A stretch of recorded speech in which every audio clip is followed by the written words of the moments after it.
Good morning friends, তোমরা সবাই কেমন আছো? আমি আশা করছি তোমরা সবাই খুব ভালো আছো। আমিও ভালো আছি। আজ নতুন একটা দিনের শুরু আমার তরফ থেকে রইলো সকল বন্ধুদের জন্য অনেক ভালোবাসা।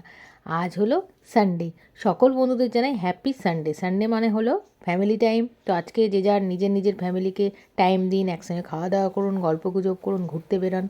তো আমি সকালবেলা আজকে একটু দেরিতে উঠেছি ঘুম থেকে উঠে সমস্ত বাসি কাজ কমপ্লিট করে স্নান করে পুজো করে নিয়েছি। তারপরে ব্রেকফাস্ট করেছি। ব্রেকফাস্ট কী করলাম একটু পরে আপনাদের দেখাচ্ছি।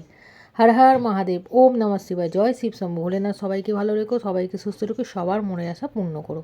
তা আজকে দিনটা সবাই খুব ভালো করে কাটাবে, সবাই ভালো থাকবে, সুস্থ থাকবে, সাবধানে থাকবে, নিজের আর নিজের পরিবারের খেয়াল রাখবে। তো এবার চলুন দেখাই যে আজকে আমি আর হাজব্যান্ড কী স্পেশাল ব্রেকফাস্ট করলাম। তো আজকে ব্রেকফাস্টে ছিল ম্যাগি নুডলস আটার, তার সঙ্গে নিয়েছি মিউনিস আর টমেটো সস। তো এখনকার মতো ভিডিও শেষ করছি। পরে ভিডিওতে খুব তাড়াতাড়ি দেখা হচ্ছে। টাটা।